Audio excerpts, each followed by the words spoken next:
Welcome back to another technical deep dive here in the debug zone. Today, we're tackling a big question and breaking it down with insights from other users. Hopefully, this clears up some misconceptions and helps you get the answer you need. So buckle up, stay a little curious, and let's jump right in.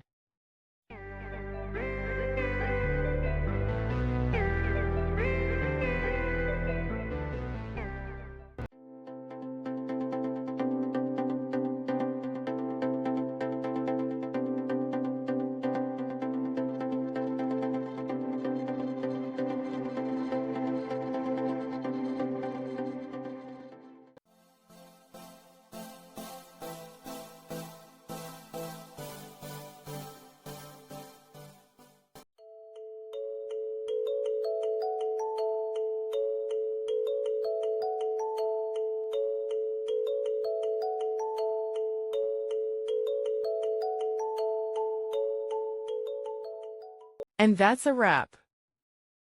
I hope you found the answer you were looking for.